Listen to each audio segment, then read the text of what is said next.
Ito nga pala mga bossing yung bagong project bike na motor na papapugiin ko. Halos 7 taon nakatamba kaya ganito ng kalala yung mga sapot. Halos wala na rin paglagyan ng alikabok dahil bukod dun sa makina, marami rin dito sa mga kaha. Kaya kung gusto nyo nga palang makita yung magiging transformation sa itsura nito, abangan nyo yung pagbubuo ko sa kanya. Bale may isang followers na naman nga pala na nag-offer sa akin ng napabayaan na Mio. 7 taon na raw nakatambak sa garahe. Halos presyong kalakal niya lang binigay sa akin to. Literal na pang project bike lang talaga kaya pinuntahan ko agad. Kesa mas lalong mabulok daw sa garahe, at least kahit papano may kita niya pang pumogi sa vlog. Bale yung original na papel na lang yung tinignan ko rito kung tugma sa batalya at makina, kaya nung okay na lahat kinuha ko na. So yun mga bossing, dahil natapos na nga pala tayo magbuo dito sa binuo natin na Raider 150 Fi na napakapogi syempre. Ayun, bubuo ulit tayo ng panibagong motor na papapugiin natin. Ito, Meet Project Ashpol. So bakit ko siya tinawag na Ashpol? Kasi kagaya nung nakita nyo kanina, halos wala na talagang paglagyan yung alikabok nito na may balahibo ng aso, na may mga cobweb. So halo-halo na talaga yan, napakadungis niya. Sabi sa akin nung may-ari nito, halos nasa 7 years na natambak to. Ngayon lang uli natanggal dun sa garahe nila. Kaya ganyan na talaga kalala yung condition niya. Tapos ang good thing dito, ito na nga pala yung motor na ipapamay natin sa isang Buenas na follower. So every 3 months, meron tayong ibibigay na motor sa Buenas na follower. So ito na nga pala yung mga parts na gagamitin natin dito. Hindi pa ito yung lahat, pero ito lang yung mga sample. Ayan, meron tayong bagong ball race kasi medyo maganit na talaga yung manubela nito. Palagay ko malamang kinakalawang na yung bulitas ng ball race niyan. Tapos bagong barbula. Ayan, federal din yan para same sa quality ng genuine parts. Tapos, panggilid. Ayan, federal tsaka clutch lining. Okay mga boss, abangan nyo bukas dahil sisimulan na natin papugihin to. Abangan nyo yung magiging resulta. Right? Kaya naman pala ganito nakakapal yung alikabok nitong Mio na to. 7 taon na nga pala nakatambak dun sa garahe. Pero kapag nasimulan ko na to papugiin, siguradong wala nang magiging bakas ng mga alikabok. Bale, ito na nga pala yung day 1 mga bossing ng offline pagpapapogi ko dito sa Yamaha Mio Sporty na natambak ng 7 taon sa garahe. At para makita na nga pala natin kung anong klaseng condition yung nag-aantay sa atin dito sa likuran, nagsimula na nga pala akong magkalas ng mga kaha. Sa sobrang kapal talaga ng mga alikabok nito, yung ibang mga tornilyuhan niya halos hindi mo na talaga makikita, kailangan mo pang hukayin. Buti na lang talaga may bubong yung garahe ng napagbilihan ko nito. Kung nagkataon kasi na sa labas lang nakaparada, siguradong mas malala pa. Bale, hindi ko talaga alam kung ano yung condition nito, kung bakit natambak ng matagal na panahon, pero siguradong nagkaroon ng sira kaya hindi na nagamit. Pero dahil bubuksan naman natin hanggang sa ilalim ng makina, kaya malalaman din naman natin kung ano yung naging issue nito. Bale yung battery na nga pala yung sunod na tatanggalin ko, kaya sinikwat ko muna ng flat screw dito. Medyo kumapit na kasi sa loob. Sabay dahan-dahan kong pinwer sa hatakin pataas para matanggal ko yung tornilyuhan dito sa may ilalim niya. Bale 2016 model nga pala tong motor na to. Kung tutusin halos 10 taon na nga pala siya, pero nakakatuwa rito dahil stock pa rin yung wirings niya. At nang natanggal ko na nga pala yung U-box, ito nga pala yung sumalubong sa akin na itsura dito sa may bandang loob. Yung mga ganitong klaseng condition talaga ng mga motor yung masarap gawa ng before and after dahil makikita mo talaga na malaki yung pagbabago. Bali tinuloy ko na nga pala yung pagbabaklas ng ibang kaha nito. Dito naman ako sa may bandang harapan nagkalas. Nang natanggal ko na nga pala yung headlight, sinunod ko na rin tanggalin yung socket. Pati na rin yung dalawang body bolts dito sa harapan para matanggal tong cover. Mukhang ngayon pa lang talaga madidip clean to simula nung nilabas sa kasa, kaya pati dito sa harap malala na yung alikabok. Akala ko nga pala wala nang tornilyuhan tong footboard, pero nakatago pala dito sa nagkakapalang lupa. Bale plano ko nga pala i-convert ng Mio 1 tong Mio Sporty para kahit papano medyo gumanda yung tindigan. Halos lahat kasi ng concept binabagayan ng kaha ng Mio 1 kaya hindi madaling isipan kung ano yung magiging forma. Bale natanggal ko na nga pala tong footboard at ito yung sumalubong sa akin na condition dito sa may bandang baba. Buti na lang wala namang kalawang. Dahil wala na rin nakatornilyo dito sa may dibdib at saka araro, natanggal ko na nga rin pala yan. Dahil nakakasampung taon na rin naman tong Mio na to, ipapapowder coat na ulit natin yung batalya para siguradong halos bago na uli yung kalabasan. Tinanggal ko na nga rin pala yung screw nitong gauge, pati na rin yung mga socket na nakakabit dyan. Buhay pa nga pala yung speedometer nito kaya ginamitan ko muna ng plies yan, medyo makunat na kasi tanggalin. Bali tinanggal ko muna tong choke cable dito sa pinaka-carb, nakakabit pa kasi yan sa switch para isang hugutan na lang. Kaya nang nakalas ko na nga pala lahat ng nakakabit dito sa may gauge, nahugot ko na isang buo. Kaya lumipat na nga pala ako dito sa may bandang likod para matanggal naman tong rear fender. Pati nga pala tong lock ng upuan, tinanggal ko na rin para isang hugutan na lang dun sa may susian sa fender sa likod. Pero nakapasok nga pala tong hose ng fuel dun sa may duktungan sa may rear fender, kaya tinanggal ko muna to para hindi sumabi. Kaya makalipas yung ilang minuto na pagkakalas ng mga cover nito, eto na nga pala yung pinaka-itsura niya sa loob. Kaya kung gusto nyo nga palang abangan yung magiging itsura nito kapag natapos na natin papugiin, kita-kits tayo sa susunod na video. Okay mga bossing, mag-update muna tayo dito sa bubuin natin na Yamaha Mio. So kagaya na nakita nyo, buong kahan niya nga pala ay nakalas na natin at ito nga pala yung tumambad sa atin na kondisyon niya. Napakaraming putik, alikabok, lupa, tapos mga cobweb dito sa may bandang loob. Pero maganda rito, sariwa naman yung itsura niya. Mukhang hindi naman tayo masyadong pahihirapan dito, okay? So ayun, after nga pala natin ito mabuo, ipapamana natin to sa isang buenas na followers. Kaya kung gusto magkaroon ng chance maging bagong amo nitong pinapapogi na motor, basic lang gagawin mo, check mo lang dito sa baba. Right? Ito na nga pala mga bossing yung update dito sa Mio na nakatambak ng 7 taon. Nasimulan ko na nga pala kalasin yung mga pyesa. Kaya pati yung libag niya dito sa mga sulok-sulok, tuluyan na rin naglitawan lahat. Kaya dito nga pala mga bossing sa video natin na to, ipapakita ko sa inyo yung mga ginagawa ko para mapapogi ulit to.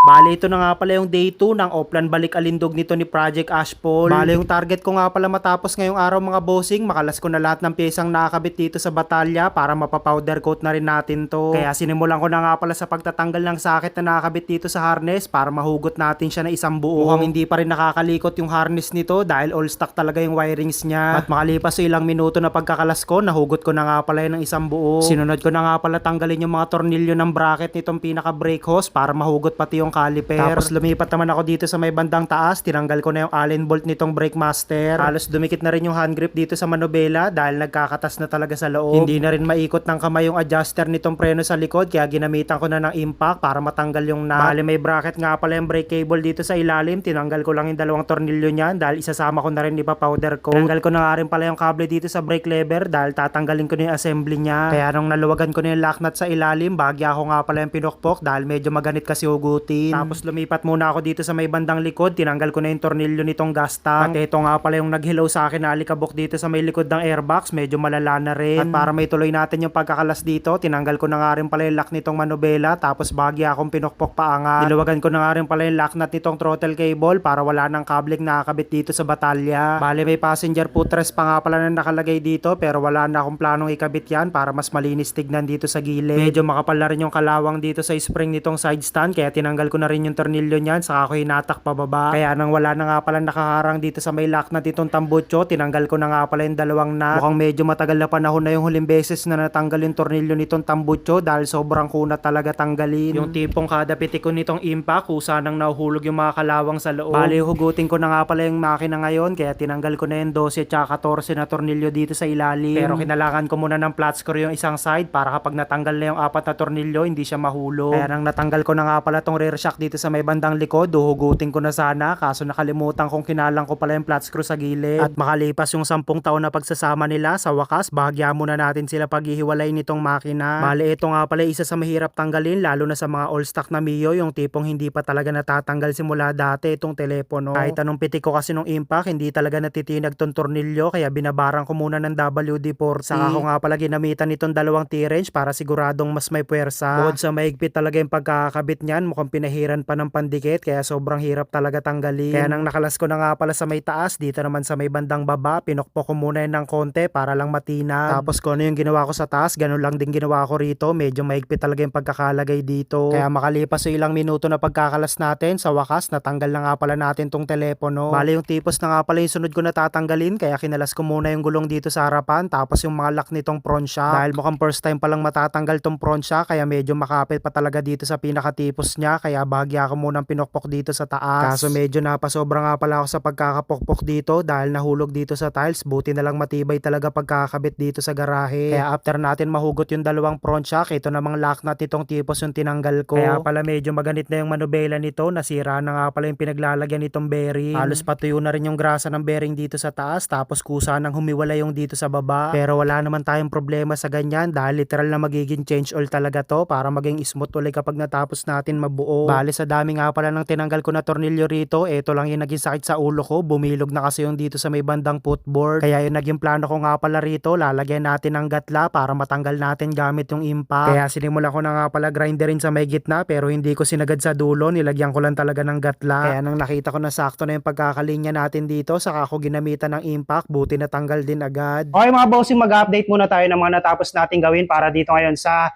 day 2 nitong binubuo natin na Yamaha Mio Sporty na 7 taon na tambak, okay?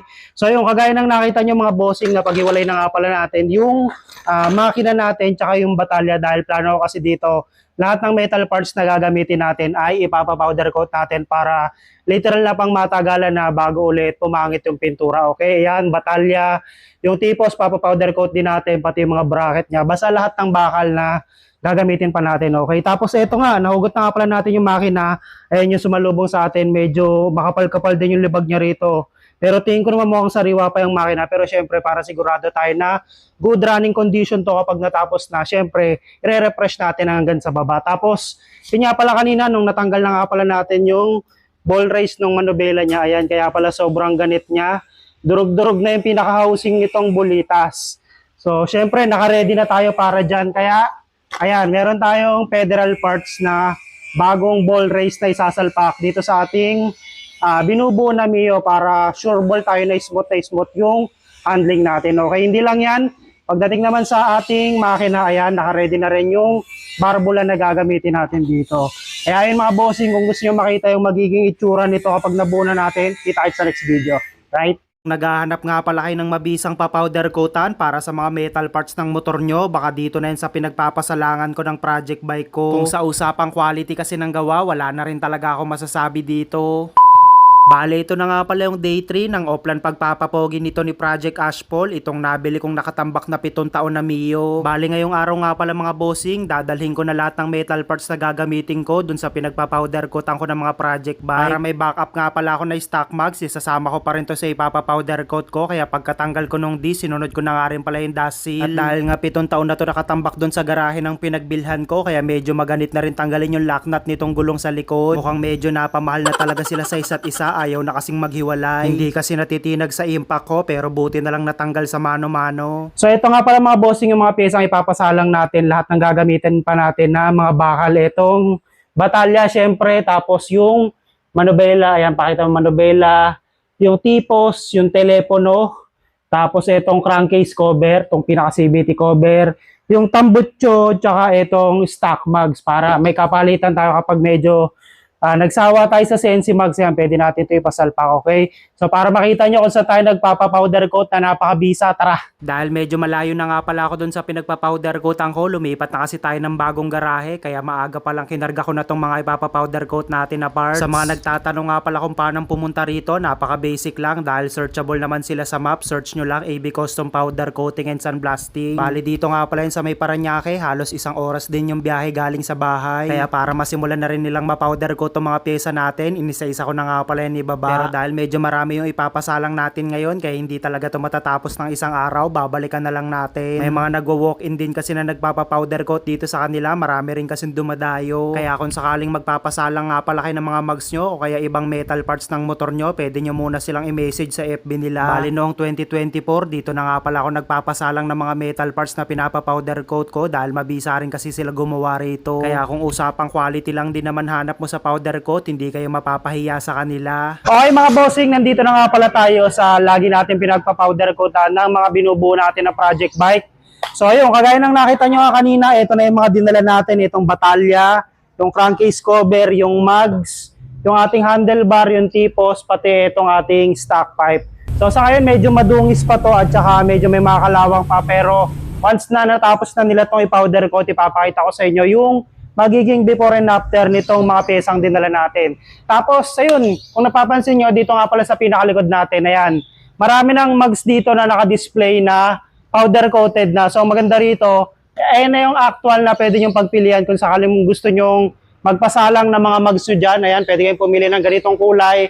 Ganyan na ganyan din yung magiging kulay ng stock mags nyo, okay? So, sa pagkakaalam ko mga bossing, hindi lang itong mga to yung available na kulay dito. Marami rito na iba't ibang kulay pa, pero sa ngayon parang ito lang ata yung display niya. Ayan, may mga ganitong kulay bronze, Tapos parang green, hindi ko alam kung ano, parang shaker green natin tawag dito. Tapos shaker na magenta, yellow green, race blue, gray, ano to, parang floral pink. Kaya napakarami pang iba. So para makapili kayo dito, mas maganda, visit lang kayo dito sa AB Custom Powder Coating and Sandblasting dito sa kanilang Parañaque branch, right? Last na nga pala yung makina nito ni Project Ashpol, itong natambak na 7 taon na Mio. Dito na talaga kami magkakaalaman kung ano talaga yung sira ng makina bago to natambak. Mukhang hindi lang talaga pyesa yung kailangan palitan dito, mukhang magiging change all ang hatol. Aray ko po, si Gunyal Boy.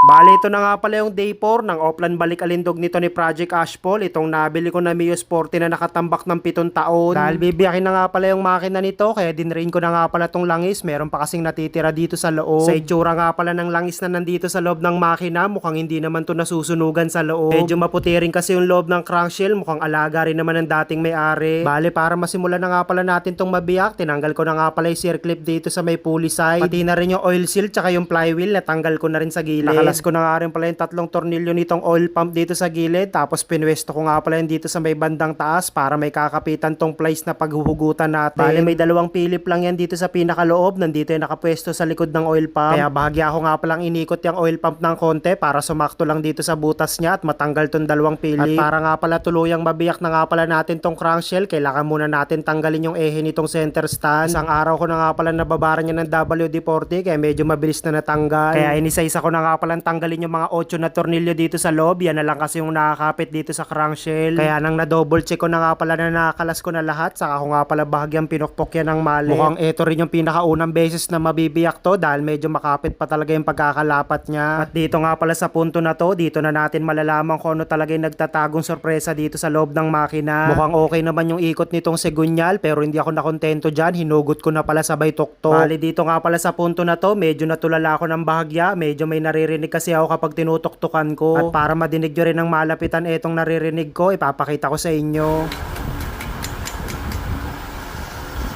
Ito mga bossing yung issue niya. Ayan o. Ayan o. Aray ko po, si Gunyal Boy. Okay mga bossing, update nga pala tayo dito kay Project Ashpol, itong natambak na 7 taon na Mio Sporty. So ayun, kagaya ng nakita nyo sa wakas, makalipas ilang taon na pagsiservisyo nito sa dating may-ari, ayan, nabiyak na nga pala natin yung makina niya. Tapos ayun, natanggal na natin lahat ng mga bolts niyan. Kaso sa kasamang palad, yun nga, sabi sa hula, etong kanyang segunyal ay medyo may naririnig tayong tunog kapag pinupukpok natin. Ayun. Medyo hindi lang siya masyadong dinig sa video pero meron. Sigurado mas malakas to kapag nakasalpak na. Siguro ito talaga yung pinaka-issue niya kaya ito natambak ng medyo matagal-tagal. Pero wala lang problema, papalitan na lang natin to. Tapos ayun, itong makina niya nga pala, napapansin nyo medyo maalikabok, madumi pa. So ang gagawin nga pala natin dito mga bossing dito sa makina niya bago uli natin tuloy ang bubuin ay lilinisin muna natin, tatanggalin natin yung mga libag.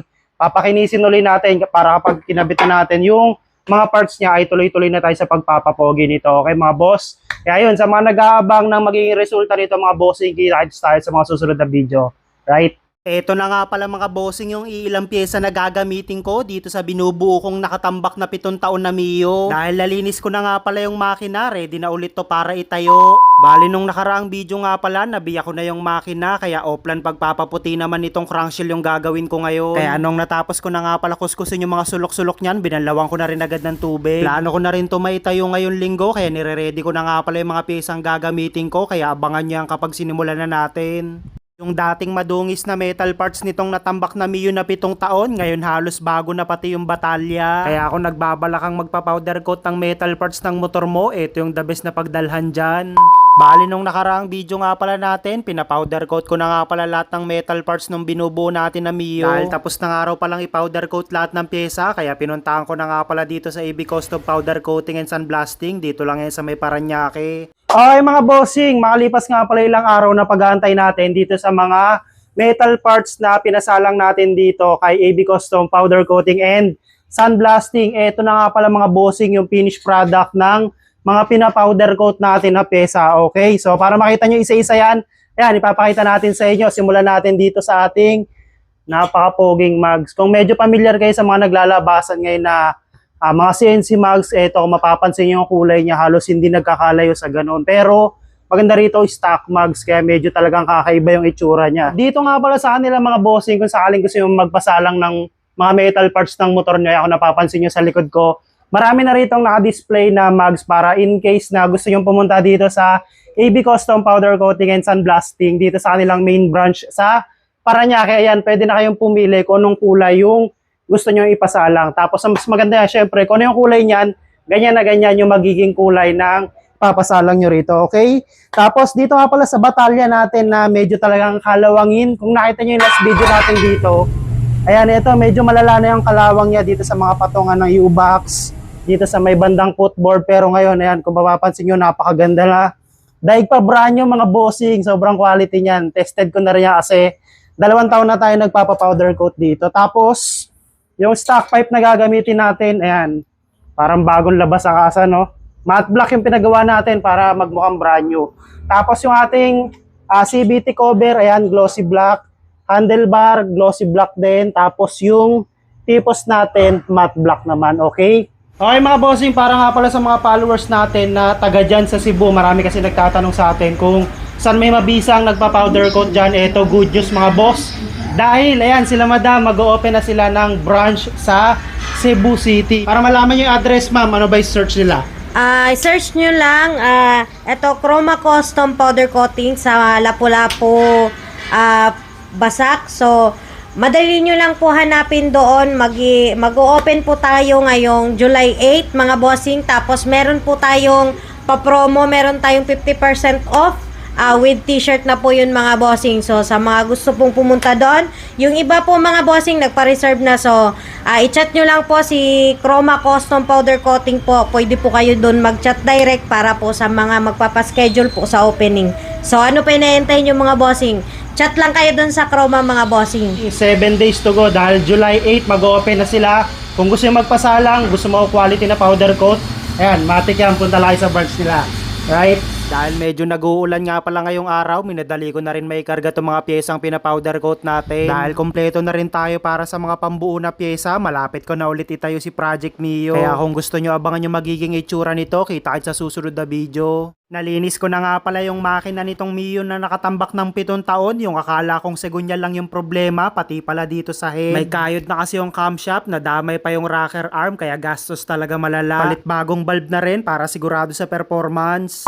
Bale, ito na nga pala yung update ng offline pagpapapogi nito ni Project Ashpol, yung nakatambak na 7 taon na Mio. Dahil nakuha ko na nga pala yung mga pinapowder coat ko na metal parts, kaya panahon na para buuin na tong makina para maibalik na rin natin sa batalya. Kaya para masimulan na nga pala ito malinis, inisprayan ko muna nitong CVT cleaner tong pinaka-carbon sa taas. Sabay ginamitan ko na nga rin pala ng barena na may wire brush para mas mabilis matanggal yung sobrang kapal. At para makita na rin ko anong klaseng condition yung nag-aantay sa atin dito sa internals ng head, hinugot ko na nga pala yung cams. At ito na nga pala yung sabi sa hula, kamot ulo na naman dahil kumayod na nga pala tong camshaft. Dahil wala akong spare parts ng internals na stock nitong Mio, kaya tinanggal ko na nga pala pati itong rocker arm para malaman ko ano yung mga kailangan bilhin sa labas. At kagaya na rin ng inaasahan ko dahil may tama na rin yung cams, kaya nagkayod na rin tong rocker arm. Paniguradong low power to kapag sinalpak natin at may bahagyang ingay, kaya magpapalit na rin tayo ng bago niyan. Kaya pinagpatuloy ko lang kalasin lahat ng internals nito, tinanggal ko na rin tong valve spring, pati na rin tong lumang barbula. Wala sa plano na magpapalit ako ng cam bearing, pero dahil papalitan na rin natin yung taas, idadamay ko na rin dito sa baba. Kaya kinabit ko na nga pala yung puller dito sa may butas ng bearing, tapos pinasok ko na yung mahabang tornilyo para bumuka sa baba. Sabay tulak nitong bakal sa taas, nakakaisang tray pa lang ako, nahugot na rin agad. At fast forward na nga pala tayo, makalipas 1 oras na paghahanap ng pyesa, nakahanap na nga pala ako ng camshaft, pati na rin rocker arm. Kaya pagkatapos ko lagyan ng oil yung bearing sa baba, bahagya ako na nga pala yung tinulak dito sa butas. Sabay testing na rin ng bearing, napakaswabe ng ikot. Literal na change oil talaga ginawa natin dito dahil yung natira na lang talaga dito sa head niya, valve spring na lang, pati retainer at valve lang. Kaya nang naisalpa ko na nga pala yung 2 valve seal, eto namang 2 barbula ikakabit natin ang federal parts. Bali sa mga nagtatanong nga pala sa akin kung saang bansa gawa tong federal parts, bali Indonesian made nga pala yan. Kung hanap nyo yung same specs at same lang din ng quality, pwede nyo tong ikabit sa mga motor nyo. Kaya nang natanggal ko na nga pala sa packaging, maghahasa naman tayo para masakto yung pagkakalapat dito sa head ng barbula. Yung pinakadulo lang yung pinahiran ko nitong grinding compound, sabay ginamitan ko lang ng hose yan, mano-mano ko lang pinalapat. Kaya makalipas yung 1 oras na paghahasa, sumakto rin naman yung pagkakalapat niya dito sa valve seat. Kaya yung exhaust naman yung sinunod ko, kung ano lang yung ginawa ko dun sa intake, ganun lang din ginawa ko rito sa kabila. Bale pagkatapos ko nga palang maghasa, nilinis ko na nga pala tong buong head para maikabit na yung ibang internals. Mano-manong paglilinis lang din yung ginawa ko dyan dahil wala na kasi tayong pang pa-aqua blast. Tapos pinwesto ko na nga rin pala tong valve spring dito sa barbula, halos nakakaisang lapat pa lang ako, sumakto na agad. Kaya pinwesto ko na nga pala yung rocker arm dito sa loob, tapos nilagyan ko na rin ng oil tong rocker arm pin. Dahil dito rin naman tayo maglalagay ng langis sa head kapag nabuo ko na yung makina, kaya hindi ko na dinamihan ng oil. Kaya nung nalagay ko na nga pala yung 2 pin, ikinabit ko na rin tong cam lock. At para ma-double check lahat kung okay ba at gumagana, kumuha muna ako ng 12 na tornilyo, nilagay ko muna dito sa cams. Buti na lang tumataas at bumababa rin tong barbula, kaya all goods na tayo dito sa head. Sa susunod na video nga pala yung makina naman yung bubuuin natin, kaya kita-kits tayo sa susunod na episode nito ni Ashpol. Una ulit yung makina nitong Mio na nakatambak ng 7 taon, ready na ulit para muling itayo. Kaya dito nga pala sa video na to, ipapakita ko sa inyo yung mga ginagawa ko para dito sa Oplan Papogi nito ni Project Ashpol.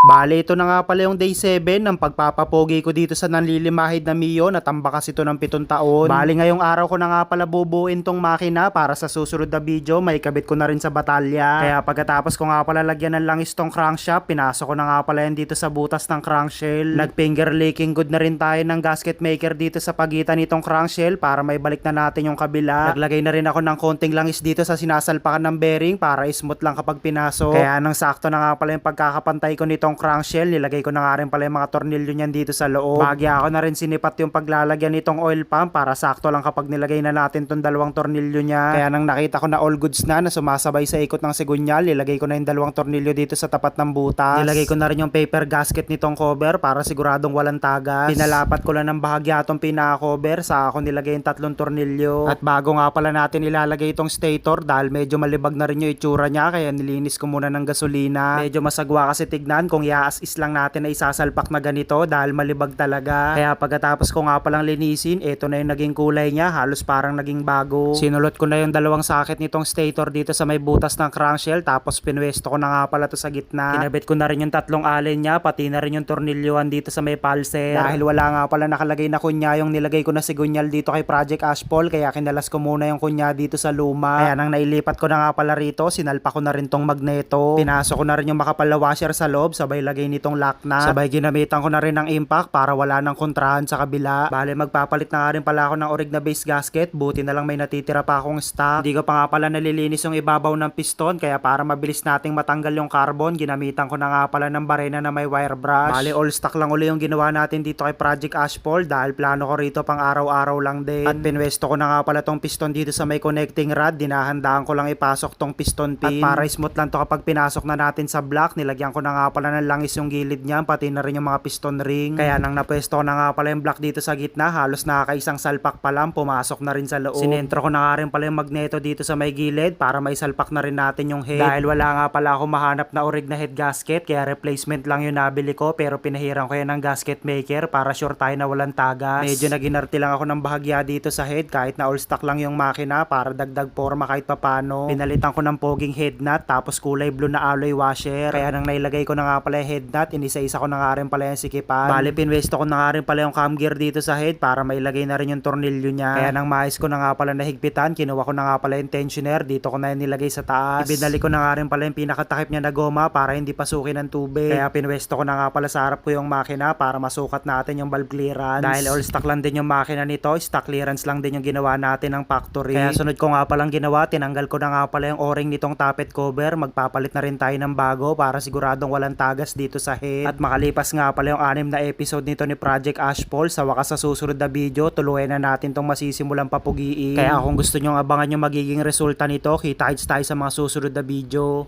So, ayun, kagaya ng nakita nyo, ayun, tinapos na nga pala natin buuin yung makina para sa susunod na video natin ay ibabalik na natin to dito sa batalya kasi tingin ko na miss na nila isa't isa. After ilang taon ba? 10 years in the making. Ayan, magbabati na uli sila. Tapos ayun nga, na-refresh na nga pala natin at nagpalit nga pala tayo ng bagong sigunyal niya dahil itong dati kasing nakalagay dito ay kalog na yung bearing nitong connecting rod or itong connecting rod mismo. So, medyo magastos kasi kung ipapagawa natin to, ito sigurado bumili na tayo ng sariwang segunyal ng Mio para yan, all goods na tayo dito sa makina. Kaya yung mga bossing, sigurado sa next video natin, tuloy na natin tong maitatayo, makikita na natin tindigan nito. Kaya kung gusto mo makita yung magiging itsura nito kapag nabuo na natin, kita sa susunod na episode, right? Ito na yung mga iilang pyesa na magpapabago sa itsura nitong natambak na Mio na 7 taon. Paniguradong wala na talagang magiging bakas ng libag kapag nasimulan ko na ulit ito itayo.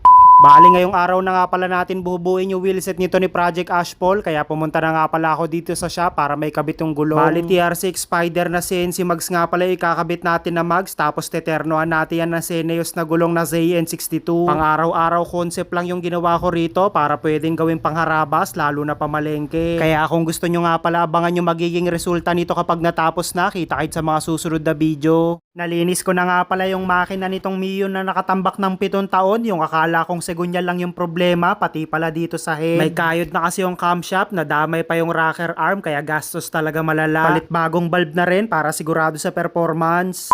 Bale, ito na nga pala yung update ng offline pagpapapogi nito ni Project Ashpol, yung nakatambak na 7 taon na Mio. Dahil nakuha ko na nga pala yung mga pinapowder coat ko na metal parts, kaya panahon na para buuin na tong makina para maibalik na rin natin sa batalya. Kaya para masimulan na nga pala ito malinis, inisprayan ko muna nitong CVT cleaner tong pinaka-carbon sa taas. Sabay ginamitan ko na nga rin pala yun ng barena na may wire brush para mas mabilis matanggal yung sobrang kapal. At para makita na rin ko anong klaseng condition yung nag-aantay sa atin dito sa internals ng head, hinugot ko na nga pala yung cams. At ito na nga pala yung sabi sa hula, kamot ulo na naman dahil kumayod na nga pala tong camshaft. Dahil wala akong spare parts ng internals na stock nitong Mio, kaya tinanggal ko na nga pala pati itong rocker arm para malaman ko ano yung mga kailangan bilhin sa labas. At kagaya na rin ng inaasahan ko dahil may tama na rin yung cams, kaya nagkayod na rin tong rocker arm. Paniguradong low power to kapag sinalpak natin at may bahagyang ingay, kaya magpapalit na rin tayo ng bago niyan. Kaya pinagpatuloy ko lang kalasin lahat ng internals nito, tinanggal ko na rin tong valve spring, pati na rin tong lumang barbula. Bale, wala sa plano na magpapalit ako ng cam bearing, pero dahil papalitan na rin natin yung taas, idadamay ko na rin dito sa baba. Kaya kinabit ko na nga pala yung puller dito sa may butas ng bearing, tapos pinasok ko na yung mahabang tornilyo para bumuka sa baba. Sabay tulak nitong bakal sa taas, nakakaisang tray pa lang ako, nahugot na rin agad. At fast forward na nga pala tayo, makalipas isang oras na paghahanap ng pyesa, nakahanap na nga pala ako ng camshaft, pati na rin rocker arm. Kaya pagkatapos ko lagyan ng oil yung bearing sa baba, bahagya ako na nga pala yung tinulak dito sa butas. Sabay testing na rin ng bearing, napakaswabe ng ikot. Literal na change oil talaga ginawa natin dito dahil yung natira na lang talaga dito sa head niya, valve spring na lang, pati retainer at valve lang. Kaya nang naisalpa ko na nga pala yung dalawang valve seal, eto namang dalawang barbula ikakabit natin ang federal parts. Bali sa mga nagtatanong nga pala sa akin kung saang bansa gawa tong federal parts, bali Indonesian made nga pala yan. Kung hanap nyo yung same specs at same lang din ng quality, pwede nyo tong ikabit sa mga motor nyo. Kaya nang natanggal ko na nga pala sa packaging, maghahasa naman tayo para masakto yung pagkakalapat dito sa head ng barbula. Yung pinakadulo lang yung pinahirang ko nitong grinding compound, sabay ginamitan ko lang ng hosyan, mano-mano ko lang pinalapat. Kaya makalipas sa isang oras na paghahasa, sumakto rin naman yung pagkakalapat niya dito sa valve seat. Kaya yung exhaust naman yung sinunod ko, kung ano lang yung ginawa ko dun sa intake, ganun lang din ginawa ko rito sa kabila. Bali pagkatapos ko nga palang maghasa, nilinis ko na nga pala tong buong head para maikabit na yung ibang internals. Mano-manong paglilinis lang din yung ginawa ko dyan dahil wala na kasi tayong pang pa-aqua blast. Tapos pinwesto ko na nga rin pala tong valve spring dito sa barbula, halos nakaisang lapat pa lang ako, sumakto na agad. Kaya pinwesto ko na nga pala yung rocker arm dito sa loob, tapos nilagyan ko na rin ng oil tong rocker arm pin. Dahil dito rin naman tayo maglalagay ng langis sa head kapag nabuo ko na yung makina, kaya hindi ko na dinamihan ng oil. Kaya nung nalagay ko na nga pala yung dalawang pin, ikinabit ko na rin tong cam lock. At para ma-double check lahat kung okay ba at gumagana, kumuha muna ako ng 12 na tornilyo, nilagay ko muna dito sa cams. Buti na lang tumataas at bumababa rin tong barbula, kaya all goods na tayo dito sa head. Sa susunod na video nga pala yung makina na may bubuuin natin, kaya kita-kits tayo sa susunod na episode nito ni Ashpol. Malaki na rin talaga yung nagbago dito sa itsura ng dating nakatambak na Mio, yung dating unlimited lupa, ngayon kahit papano kumikinis na yung itsura niya. Kaya dito nga pala sa video na to, ipapakita ko sa inyo yung mga ginagawa ko para mapapogi ulit to si Project Ashpol.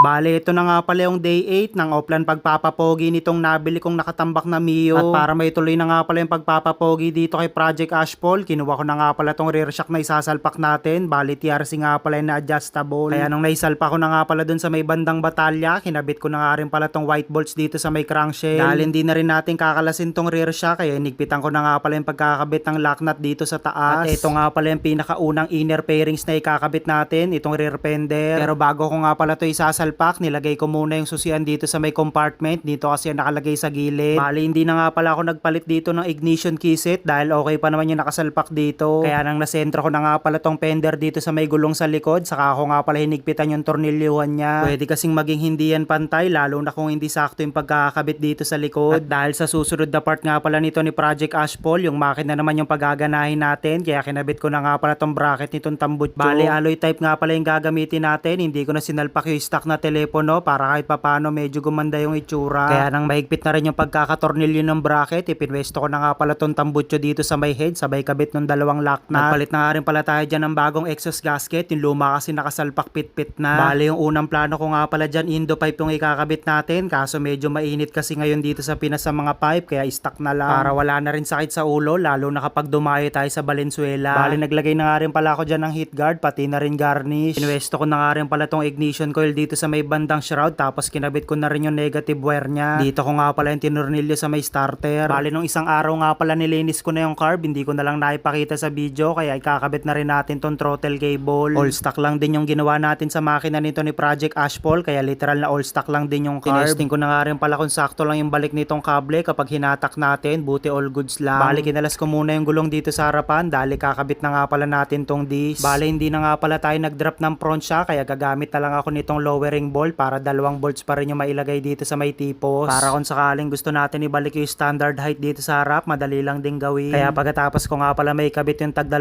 lowering bolt dito sa may butas, kinabit ko na nga pala yung front shock, tapos sinentro ko lang para pantay yung pagkakakabit. Bali, nilagay ko nga pala yung front axle dito sa harapan para siguradong accurate yung pagkakapantay. Kaya nang all goods na nga pala ako rito, hinigpitan ko na yung 2 lowering bolt, tapos binalik ko na rin yung gulong dito sa harap. Kinabit ko na nga rin pala yung 2 spacer dito sa magkabila ang gilid, sabay salpak nitong front axle. Tinesting ko na rin kung all goods yung ikot ng gulong. Bali, ito nga pala yung gagamitin natin na caliper dito sa may harapan. 4-pot nga pala yung na TRC CNC. Dahil to 20mm nga pala yung disc natin, sakto lang dito sa gagamitin kong bracket. At ito na nga pala yung mga naisalpak natin na pyesa. Kung gusto nyo abang nyo magiging resulta nito, kita kahit sa susunod na video. Ito na nga pala yung mga konting pagbabago dito sa binubuo kong project bike, yung natambak na 7 taon na Yamaha Mio. Bale, ito na nga pala yung day 8 ng offline pagpapapogi nito ni Project Ashpol, at ngayong araw nga pala sinimulan ko na ikabit yung harness. Dahil kakabitan ko na nga pala to ng battery para matesting din natin yung mga ilaw na isasalpa kung gumagana lahat. Kaya pagkatapos ko ilagay yung CDI, sinalpa ko na nga pala yung mga socket. Pinwesto ko na nga rin pala yung gas tank dito sa taas para sa susunod na video makapaglagay na tayo ng gasolina. Bale, yung lumang gauge pa nga rin pala yung ginamit ko rito, pero nagpalit tayo ng orig na gauge lens para bago ulit yung itsura. Tinanggal ko na nga rin pala yung plastic cover niyan dahil ilalagay ko na nga pala yan dito sa may bato. Bali, pagdating nga pala dito sa taillight, nagpalit na rin tayo ng lens para original pa rin yung nakasalpak, pang matagalang kasi yan. Medyo marami-rami pa nga pala akong pyesa na ikakabit dito, kaya kung gusto nyo nga palang makita yung magbabago sa itsura nito kapag natapos na, kita kahit sa mga susunod na video. Konti na lang, tuluyan ko na nga palang matatapos tong binubuo kong project bike, itong Yamaha Mio na nabili ko na nakatambak lang noon. Bale, ito nga pala yung continuation ng progress ng pagbubuo ko dito kay Project Ashpol. Dahil change all nga pala karamihan ng pyesang nakasalpak dito, sisimulan ko na nga pala ikabit yung bagong pulley. All stock lang din yung pagkakabuo natin sa makina nito, kaya all stock na specs lang din na panggilid yung sinalpak ko. Bale, ito nga pala yung bagong labas na pulley ng Federal Parts. Kung naghahanap kayo ng same sa quality ng genuine at saka same specs, ito yung pwede nyong piliin. Kaya nang naikabit ko na nga pala yung pulley, pinaga ko na nga pala tong torque drive para maisampa natin ang maayos yung belt. Yung lumang clutch belt pa rin yung binalik ko rito dahil okay pa naman yung condition at wala namang kayod sa loob. Mukhang bagong palit lang din kasi to, bago na tamba, kasi sa itsura niya mukhang bago pa. At para masimulan na nga rin pala mapagana yung preno, kinuha ko na nga pala tong brake master. Bali, hindi na ito yung lumang nakasalpak dito, pero may stock ako na pinagpalitan ko dati dahil original pa kasi to, kaya ito talaga yung magandang gamitin. Sinalpa ko na nga rin pala tong rear brake holder dahil plano ko na nga pala ikabit yung headlight dito para isang saraduan na lang mamaya at wala na ulit bukasan. Stock switch lang din ginamit ko dito sa taas para mas malinis tignan. Kaya kinabit ko na nga rin pala yung socket niyan para matesting natin kung gumagana ba tong mga ilaw na nakakabit. Bale, una ko nga pala chinek yung signal light indicator sa gauge, tapos sinunod ko naman dito i-check sa may likuran. Buti na lang nakikisama din talaga to si Project Ashpol, mukhang gusto niya na talagang mabuo. Kaya sunod ko na nga palang papaganahin yung preno dito sa harapan, kaya kinabit ko na nga pala tong brake hose sabay salpak nung banjo. Niluwagan ko na nga pala yung screw nitong brake master para malagyan na rin natin ng brake fluid. Naglagay na nga rin pala tayo ng copper washer dito sa may banjo ball para naman dito sa may caliper. Kaya nang Pinapaigpitan ko na nga pala yung pagkakasalpak ng banjo, saka ako nga pala yung dinahandahang pigain. Makikita mo talaga na bahagyang umaangat si Bubbles papunta rito sa may taas, indikasyon na bumababa yung fluid papunta sa brake hose hanggang sa caliper. Hindi pwedeng mawalan ng fluid yan dito sa may brake master, kaya nag-refill lang nga pala ako ng panibago. Halos nakatatlong bleed pa lang ako, napagana ko na agad, kaya binalik ko na yung takip nitong master. Inikot ko na nga rin pala yung gulong sa preno para matesting natin kung swabe lang yung kapit. Buti all goods na. Dahil wala na nga pala tayong kakalikutin dito sa may taas, kaya kinuha ko na nga pala tong cowling, pati na rin yung headlight. Ito na may sunod nating isasalpa. Sa kalahati ko nga pala nilagay itong pinaka-adjuster na headlight para hindi masyadong nakatungo at hindi rin masyadong nakataas. At para mas maliwanag na nga pala yung biyahe natin sa gabi, LED na nga pala yung pinalit ko na ilaw. Ikakabit ko na sana yung cowling dito sa may harapan, kaso naalala ko na wala pa nga pala tayong brake lever dito sa kaliwa, kaya ito muna yung sinalpak ko. Bali original pa rin tong kinabit ko para terno lang dun sa may brake master lever. Dahil wala na nga pala akong gagawin dito sa taas, moment of truth, kinuha ko na nga pala tong headlight para may pwesto na dito sa bato. Bagya ako lang minasahe yan para mailapat lahat dun sa mga ngipin, saka ako inisa-isa ikabit yung mga CNC na body bolts. Buti na lang talaga maganda rin yung fittings nitong strong na 2 holes na pang Indo na kaha, dahil sakton-sakto lang talaga yung mga tornilyuhan niya. At ito nga pala yung mga piyesang nasalpa ko ngayong araw. Kung gusto nyo makita yung magiging resulta nito, kita-kits tayo sa mga susunod na video. Okay mga bossing, mag-update nga pala tayo para dito ngayon sa day 8 nito ni Project Ashfall. So kagaya nga pala ng pinakita ko sa inyo kanina, sa wakas na ikabit na nga pala natin yung outer fairings niya. Ayan, yung front fender, pati itong cowling. Tapos ayan, nagpalit na rin pala tayo dito ng bagong headlight lens pang Mio 1. Tapos yung brake master natin, ayan, na-bleed na nga pala natin kanina, kaya napagana na rin natin yung 4-pot caliper natin ng TRC, okay? Tapos yung gauge natin, nagpalit tayo dito ng bagong gauge lens para bagong-bago talaga itsura niya. Yung brake lever dito sa may bandang kaliwa, yung kanan din na natin pinalitan dahil all goods naman yung itsura niya. Tapos yung ating gas tank cap, ayan, TRC na CNC cover yan. Tapos yung taillight lens natin, nagpalit tayo ng bago. So ayun, dapat mapa-startin na natin to, kaso ang problema natin ay hindi ko pa pala ito nalalagyan ng bagong langis sa makina. So bibili pa tayo, tapos gasolina syempre para all goods na tayo dito, okay? Kaya kung gusto nyo makita yung magiging itsura nito ni Project Ashfall mga bossing, kita tayo sa susunod na video. Marami pa magbabago sa itsura nito, right? Ito na yung 90% na pagbabago sa itsura nitong dating nakatambak lang na Mio. Yung dating halos hindi ko alam kung paano ko sisimulan, ngayon malaki na yung pinagbago sa itsura niya dati.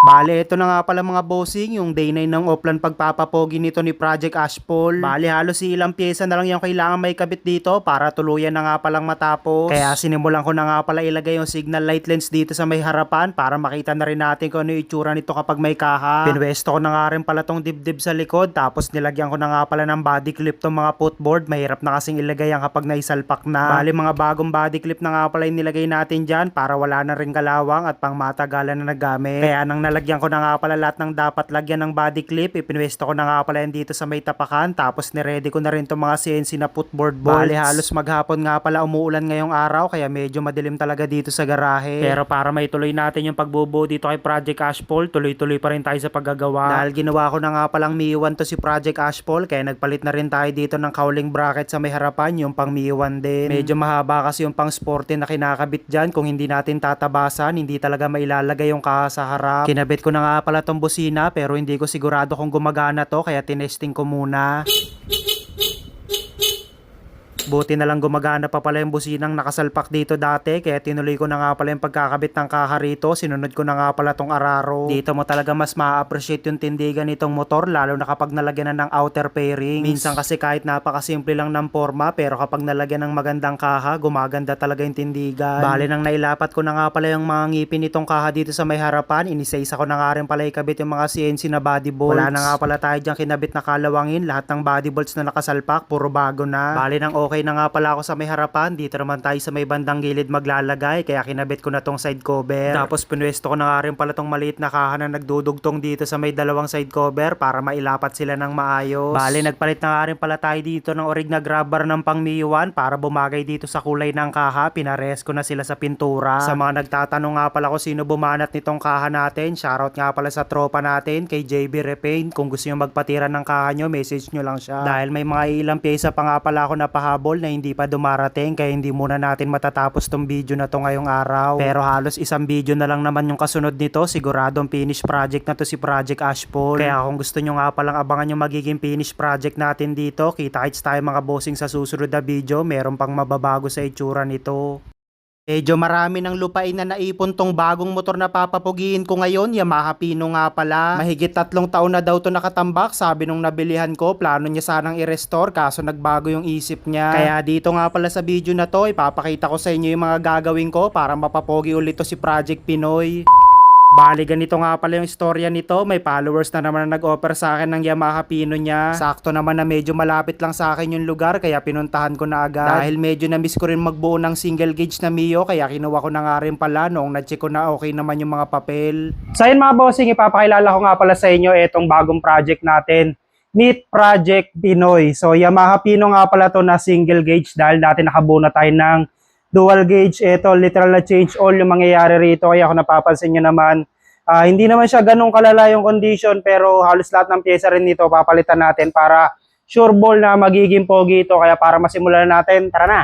At sa mga followers nga pala natin na hindi ganun kapamilyar dito sa scooter na to, bali Yamaha Pino nga pala to na 2011 model. Kung susumahin mo halos 15 years na rin siya sa serbisyo kaya hindi na nakakapagtaka na ganito na yung itsura, literal na napabayaan na. Kaya para ma-check na nga rin pala natin kung anong klaseng condition yung nag-aantay dito sa atin sa loob, inisa-isa ko na nga pala tanggalin yung mga kaha niya. Sa panlabas na itsura nito mukhang makinis pa pero kapag natanggal mo na yung mga kahang nakakabit, dito mo na makikita yung mga lupain. Bali sa makina nito wala rin akong idea kung ano yung sira. Ang huling sabi kasi sa akin ng dating may-ari baka daw wiring. Pero paniguradong ma-check din naman natin yan lalo na kapag nabuksan yung makina. Bali nung 1 buwan ko pa nga pala to nabili kaya kahit papano meron na akong naipon na pyesa na isasalpak dito. Kahit kasi medyo lumang modelo na tong motor na to, may kamahalan talaga yung mga pyesa nito lalo na yung mga original parts. Bali natanggal ko na nga pala yung headlight cowling, isusunod ko na sana tong kaha sa harapan kaso nakita ko na pingas na pala yung pinagtutornilyuhan. Mukhang malinis lang talaga yung itsura ng kaha pero napakarami ng pingas na tornilyo. Kaya nang natapos na nga pala ako magkalas ng kaha sa harapan, sinunod ko na nga pala tanggalin tong dibdib. Habang tinatanggal ko nga pala tong mga footboard bolts, napansin ko nga pala na body bolts yung nakalagay dito. Siguro mga sira na yung thread sa loob. Papaweldingan ko na lang siguro ng bagong lock nut sa ilalim para malagyan pa rin ng footboard bolts. Sa pagkakalas pa lang talaga ng mga parts, doon mo makikita yung mga kailangan mong ayusin lalo na kapag nagbubuo ng project bike. Yung akala mo kasing makinis yung panlabas, may tinatago pala sa panloob. Pero kahit anong klaseng problema naman yung makita ko dito kay Project Pinoy, siguradong maayos yan lalo na kapag natapos na tumbuin. Okay mga bossing, mag-update muna tayo ng mga natapos nating kalasin dito kay Project Pinoy. So yung kagaya ng nakita nyo, natanggal na nga pala natin halos lahat nung kaha niya bukod dito sa front fender tsaka dito sa rear fender. Tapos yun nga ang sumalubong sa atin dito, yung akala kong makinis yung panlabas nito. Doon tayo nagkakamali dahil sa loob ayan. Mas makapal pa yung lupang naipon dito sa may loob kumpara dun sa binuo natin na Mio si Project Ashpol. So sa susunod na video nga pala mga bossing, ayan, kakalasin na nga pala natin yung hindi pa natin nakalas. Kaya kung gusto nyo nga palang abangan yung magiging resulta nito, kita-kits tayo sa susunod na video. Right? Eto na yung mga nabago sa itsura nitong dating nanlilimahid na Mio. Inayawan na nga pala to ng dating may-ari sa sobrang daming kailangan palitang pyesa. Bukod kasi sa panlabas na itsura, pati yung makina change all talaga. Kaya imbis na lalong mabulok lang dun sa garahe nila, inoffer na lang sa akin at least kahit papano makikita niya pa yung itsura. Kaya makalipas yung halos 10 araw ng pagpapapogi ko rito, eto na nga pala yung naging finish product sa itsura niya. Hindi madiin yung pagkakabuo rito pero kung ikukumpara sa dating itsura niya, malaki na talaga pagbabago. Ito na yung finish project nitong binuo ko na nakatambak na 7 taon na Yamaha Mio. Yung dati nanlilimahid talaga yung itsura at punong-puno ng sapot, halos wala na talagang bakas ng kahapon. Kaya dito nga pala sa video na to, ipapakita ko sa inyo yung naging transformation sa itsura nito ni Project Ashpol. Bale, ito na nga pala yung day 10 at huling video ng offline papogi nitong binubuo ko na Mio. Dahil ilang pyesa na lang yung kulang dito para literal na matapos na, kaya sinimulan ko na nga pala ikabit yung upuan. Nilagay ko na nga rin pala tong engine cover para mas malinis tignan dahil all stock lang din naman yung makina. At para hindi na nga rin pala marumihan yung panggilid, kinuha ko na nga pala tong CVT cover, kinabit ko na yan dito sa gilid. Nagpalit na nga rin pala ako ng mga plastic cover niya dito sa may bandang taas dahil yung luma kasi marami na talagang gasgas. May mga ilang decals lang ako na nilagay dito dito sa may top cover para indo-indo yung galawan. Kaya nang nailapat ko na nga pala ng pagkakalagay, kinuha ko na nga pala itong mga bolts niyan, nilagay ko na rin lahat. Ito yung klase ng project noong una na hindi ko talaga alam kung paano ko sisimulan dahil sa sobrang daming kailangan palitan. Hindi rin nakisama yung makina nito kaya literal talaga na naging change all. Pero kahit literal na napalaban sa gastos at pagod, kapag ganito naman yung resulta, masasabi mong sulit na rin. Bale, maglalagay nga pala tayo ng kickstarter para kung sakaling malobat yung baterya, mapapa-start pa rin yung makina. At para na rin maging street legal to si Project Ashpol, magkakabit nga pala tayo ng side mirror para hindi rin lilingon-lingon. Literal kasi talaga na pangharabas concept yung pagkakabuo rito, yung tipong kahit saan mo gusto yung pumunta, makakadating ka. Kaya nang naayos ko na nga pala ng pagkakapwesto tong side mirror, yung tipong kita ko lahat ng nasa likod ko, saka ko hinigpitan yung mga Bale, hub and mile nga pala ilalagay nating spacer dito sa gulong, wala nang speedo para medyo mas malinis talaga tignan. Kaya tinaas ko muna ng bahagya to si Project Ashpol, sabay tanggal nitong front axle, saka ko nilagay itong hub and mile. Sumakto rin talaga yung color combination nitong TRC Nike Spider Mags dito sa kulay nito ni Project Ashpol. Kaya nang naikabit ko na nga pala lahat ng dapat na maikabit, pumwesto na nga pala ako dito sa labas para makapag-test drive ulit tayo. Iba talaga yung pakiramdam kapag bago lahat ng naikabit mo, pati yung tunog ng makina, sobrang tahimik. Okay mga boss, mag-update na nga pala tayo dito sa finish project natin kay Project Ashpol. So ayun, makalipas nga pala yung higit 10 araw na pagpapapogi natin sa wakas. Ito lang nga pala yung pagbabago sa itsura niya. So kung mapapansin nyo ngayon, kung ikukumpara nyo siya dati sa itsura niya na kulay black, ngayon ginawa na nga pala natin siyang medyo may pagka-blue, pero sa personal parang green-blue talaga yung kulay niya. So sa mga nagtatanong kung yung pinalitan natin dito, halos lahat talaga rito pinalitan natin. Ultimo makina, segunyal, tapos yung laman loob ng head, halos lahat bago. Ang natira na lang dito na hindi natin pinalitan ay yung crankshell natin, pati yung batalya, tsaka yung gas tank. And then the rest, halos lahat palit talaga, okay? So ayun mga bossing, sa mga nag-abang nga pala dito kay Project Ashpol, salamat sa lahat ng sumuporta rito. Abangan nyo bukas dahil sisimulan na nga pala natin yung isang pino ko. Pangatlong beses na nga pala natin bubuo ng pino. Kaya kung gusto nyo makita yung magiging resulta noon kapag sinimulan na natin, basic lang gagawin nyo, syempre, abangan nyo yung mga episode noon, right?